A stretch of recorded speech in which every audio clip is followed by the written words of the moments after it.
हिंदी, हिंदू, हिंदुस्तान, बल्कि हम जो मूल है वो हमारा जो सिंध शब्द से हिंद बना है, हिंद से हिंदुस्तान बना है, हिंदुस्तान से हिंदी बनी है। हिंदी तो हमारी जड़ है और जितनी भी भाषाएं निकली हैं वो हमारी जड़ से ही निकली हैं, बल्कि एक संस्कृत हमारी मूल भाषा है, संस्कृत से हिंदी। कॉन्फिडेंस है वो इम्प्रूव होता है। ये बच्चे रिफाइंड होते हैं, एक दूसरे से मिलते हैं तो बहुत सी चीज़ें सोचते हैं, नए विचार दिमाग में कौनते हैं और उन विचारों को ये लोग अपनी कक्षाओं के माध्यम से बाद में अन्य माध्यमों से समाज के सामने लाने का काम करते हैं। अच्छी बात है कि जो चीज़ हम बचपन में, हम यहाँ प्रधानाचार्य होने के बाद मैं आपको बताता हूँ, जब छात्र हुआ करते थे तो हमें सब चीज़ों का हमें कोई जानकारी नहीं थी, लेकिन आज के नन्हे मुन्ने बच्चे जो 6 से लेकर के इंटर तक अध्ययन रहते हैं उन सबको ग्लोबल वार्मिंग के बारे में जानकारी मिल गई है और किस तरीके से इसको कम किया जा सकता है, किस तरीके से इस समस्या का निदान कर सकते हैं के बारे में इन बच्चों ने बहुत सारी बातें मौखिक बताई हैं और धीरे धीरे ये बात सैद्धांतिक रूप भी जल्दी अमल में लाई। आपका समाज में क्या महत्व है? सर, गुरु का सर्वोत्तम स्थान है आज के दौर में देखा जाए, क्योंकि ऐसा बताते हैं कि गुरु ही भविष्य का निर्माण करता है और भविष्य का निर्माण बच्चों में निहित होता है। तो हम शिक्षण एक माध्यम है, शिक्षक और शिक्षार्थी को जी मानती जी हैं आप बहुत इसको? बहुत ज़्यादा मानती हूँ सर। मैं तो सोचती हूँ शायद बुक की जो ज़रूरत ही ना पड़े। अगर हम अपने विषय में पारंगत हैं तो सिर्फ हमें टॉपिक पता होना चाहिए और हम बच्चे के सामने इस तरीके से जाएं कि हम सिर्फ नॉर्मली उनसे आके सिर्फ उनको बता रहे हैं कि आपको ज़रूरत क्या है। बिल्कुल। नमस्कार, मैं Kushendra Singh, star news channel NS में आपका स्वागत है। इस समय जनपद अलीगढ़ के DAV इंटर कॉलेज के विद्या मंदिर में है। यहाँ पर तमाम शिक्षकगणों को आप मेरे समक्ष देख रहे हैं। इन शिक्षकों का समाज में बहुत बड़ा रोल होता है। जिस देश में शिक्षा का विकास नहीं होता वो देश कभी बुलंदियों को नहीं छूता। शिक्षक और शिक्षार्थी के बीच में शिक्षा का एक अटूट संबंध होता है। शिक्षक समय और उस अवधि को बीच में जोड़ने की एक कड़ी होती है। शिक्षक उस अज्ञान रूपी अंधकार को खत्म करता है, ज्ञान रूपी प्रकाश में कन्वर्ट करता है। किसी विद्वान ने विशेष कहा है, शिक्षक एक ऐसा ज्योति होती है जो स्वयं जलकर दूसरों को प्रकाशित करती है। आज उन्हीं सभी शिक्षाविदों के विचार आपको मैं सुनाने जा रहा हूँ। क्या नाम है सर आपका? डॉक्टर विपिन कुमार वार्ष्णेय। जैसा कि सर यहाँ पे विज्ञान प्रदर्शनी चल रही है, क्या मतलब है, क्या कहना चाहेंगे? ये जो विज्ञान प्रदर्शनी है वो जनपद भर के जितने भी माध्यमिक विद्यालय हैं, अशासकीय सहायता प्राप्त, राजकीय और वित्तविहीन, इन सभी छात्रों में पहले विज्ञान प्रदर्शनी हुई थी। उनके सेलेक्टेड छात्र यहाँ पर इस प्रदर्शनी में आए हुए हैं। इन्होंने अपने अपने क्रियाशील और अक्रियाशील मॉडल प्रस्तुत किए हैं और आदरणीय CDO महोदय मुख्य अतिथि थे और DI साहब विशेष अतिथि। इन्होंने बारीकी से प्रत्येक बच्चे के मॉडल का अवलोकन किया, बच्चों से क्रॉस क्वेश्चन किए और उनको बहुत सारी बातें बताई भी।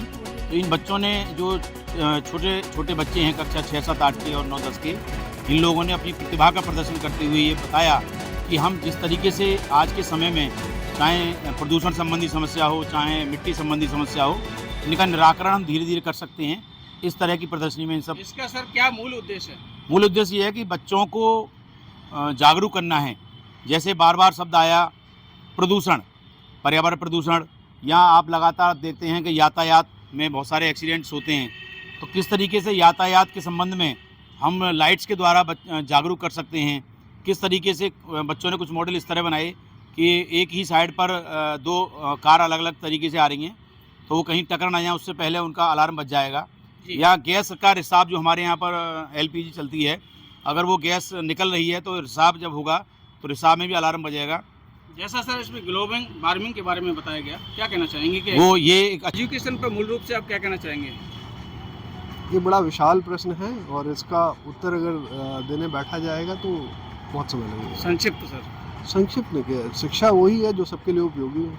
जैसे सर्वांगीण विकास मानते हैं सर। शिक्षा का मतलब ही यही है। शिक्षा का मतलब ही यही है। प्राकृतिक सौंदर्यीकरण पे जो यहाँ पर प्रोडक्ट बनाए गए हैं, क्या कहना चाहेंगे? ये देखिए, ये तो सभी बात है कि हर चीज़, सुंदरता हर चीज़ की अच्छी होती है और जब प्रकृति ने पहले से, प्रकृति जो सुंदर पहले से है उसको हम लोगों ने अपने हित के चक्कर में बिगाड़ दिया। जैसे पेड़ों को काटना शुरू किया। तो अभी जो वृक्षारोपण के साथ साथ एक नया थीम आया कि एक पौधा माँ के नाम, और हम लोगों का जो DAV इंटर कॉलेज में और हमारे बहुत सारे लोगों ने ये किया है कि वृक्षारोपण करना पर्याप्त नहीं है बल्कि उसकी उचित देखरेख करना।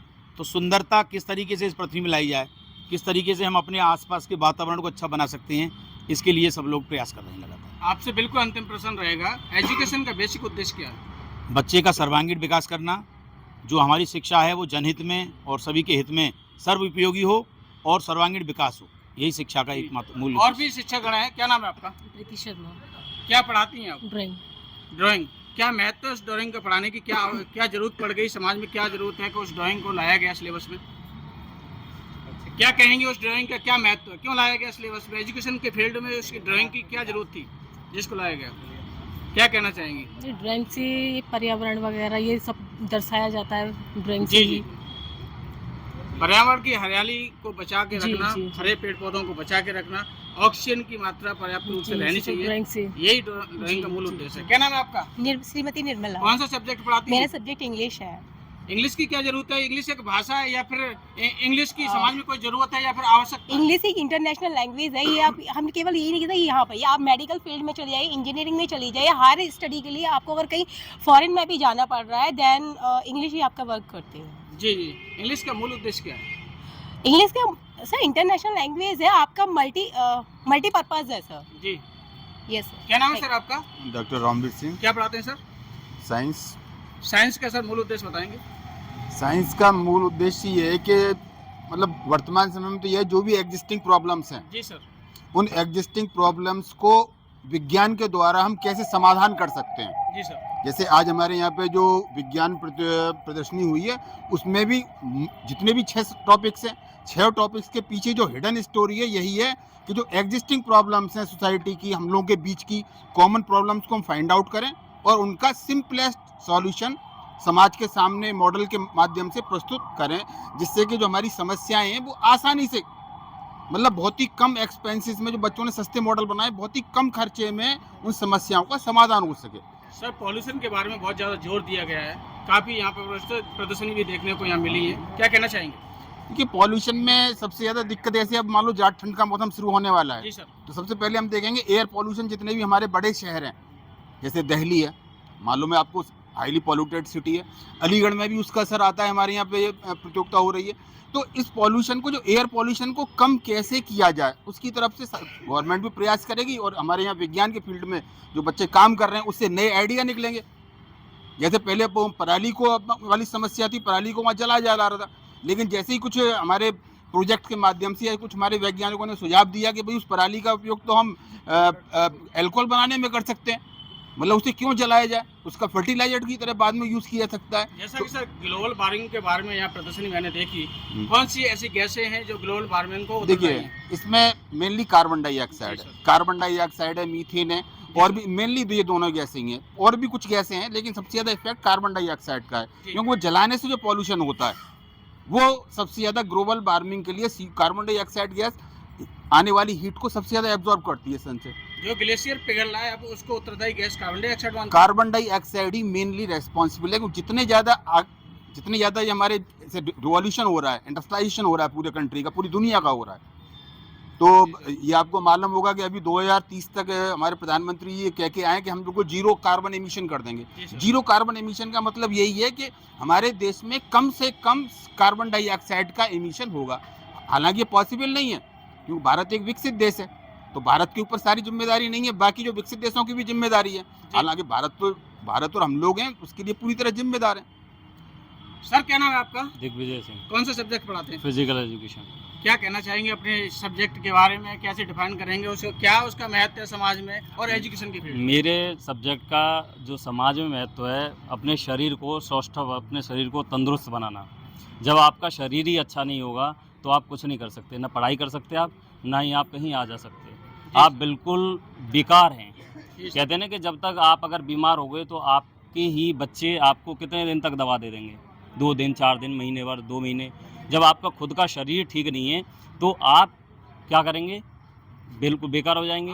आप अगर आप सही हैं, तंदुरुस्त हैं, रोज़ व्यायाम करते हैं, तो आप जब शरीर स्वस्थ होगा तो आप सारे काम कर सकते हैं। आप प्राकृतिक परिवेश को वरीयता देते हैं? जी हाँ। कैसे पौष्टिक शरीर बन सकता है? आप बिल्कुल हाँ, संक्षिप्त में। एक तो खान पान आपका नियम से होना चाहिए और सही होना चाहिए, बाहर का खान पान ना हो। दूसरा, हमारा रोज़मर्रा में व्यायाम बहुत ज़रूरी है, क्योंकि हम लोग क्या है, उससे पहले precaution is better than cure.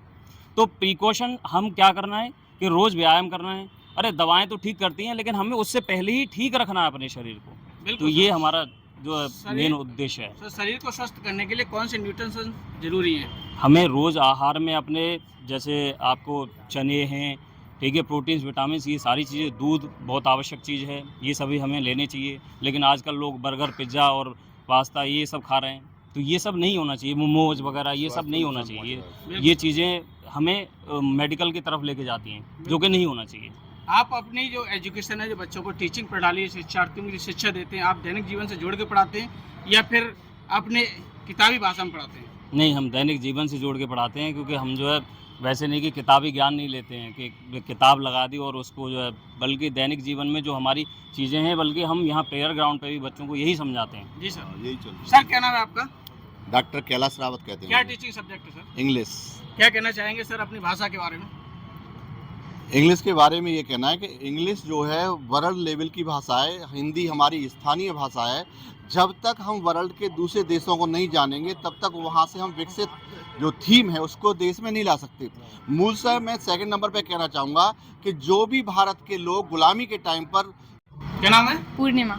क्या बनाया आपने ये? मैंने ग्लोबल वार्मिंग पे बनाया है। क्या क्या मीन्स है इसका? क्या मतलब इसमें ये दिखा रहे हैं कि ग्लोबल वार्मिंग मतलब गर्मी क्यों बढ़ रही है पृथ्वी पे। क्यों बढ़ रही है? की वजह से इसमें बहुत सारी चीज़ें दिखाई, जैसे हम पेड़ जला रहे हैं, पेड़ों को काट रहे हैं, हमारे जो ग्लेशियर्स हैं वो मेल्ट हो रहे हैं, जिसकी वजह से बाढ़ आ रही हैं, और ये सब घर की जो मतलब चूल्हे वगैरह जो जलाते हैं उनके धुएँ, ये सब दर्शाया गया है। कौन सी हानिकारक गैसें होती हैं जो प्रदूषण फैला रही हैं हमारे वातावरण में? कौन सी गैसें ऐसी हैं जो ग्लोबल वार्मिंग में बढ़ा रही हैं? जैसे तापमान बढ़ रहा है, ग्लेशियर पिघल रहा है, कौन सी ऐसी है? सही ये नहीं पता। ग्लेशियर पिघल रहा है, ये नहीं पता आपको? और किस संबंध में किया है? क्या नाम है आपका? सर तृप्ति शर्मा। जी जी, ये जो आपने बनाया है वो क्या है? सर मैंने अपने मॉडल में ये प्रदर्शित किया है कि किस तरह हम चिमनी से निकलने वाले धुएं को शुद्ध वायु में परिवर्तित कर सकते हैं, और चिमनी में जो उत्सर्जित होकर व्यर्थ जा रही ऊष्मीय ऊर्जा है उसे विद्युत ऊर्जा में कैसे परिवर्तित कर सकते हैं। सर जैसे कि हम किसी भी चिमनी में प्रोडक्ट बनाने के लिए रॉ मटेरियल डालते हैं ताकि वो फाइनल प्रोडक्ट में कन्वर्ट हो जाए, तो उसमें हीट और स्मोक दो चीज़ निकलती हैं। उस हीट को हमने थर्मोइलेक्ट्रिक जनरेटर लगा यूज़ कर उस हीट एनर्जी को बहुत ही सिंपल वे में इलेक्ट्रिकल एनर्जी में कन्वर्ट किया है, जिससे हम उसे स्टोर करके उस इलेक्ट्रिकल एनर्जी को अपनी फैक्ट्री में यूज़ में ले सकते हैं, और फिर उसके बाद उससे हम बल्ब और फैन ऐसी चीज़ें चला सकते हैं, जिससे हम अपनी फैक्ट्री में यूज़ होने वाला 50 से 60% का जो खर्चा होता है, बिजली का जो खपत होती है, उसे बचा सकते हैं, और इस तरीके से हम अपने जो बिजनेस है उसे पहुंचा सकते हैं। क्या नाम है तुम्हारा? मेरा नाम लक्ष्मी है। ये आपने बनाया है? हाँ। क्या महत्व है इसका? क्यों बनाया है? क्या मतलब, क्या दर्शाना चाहते हो? वर्षा जल संरक्षण बनाया है पानी को बचाने के लिए।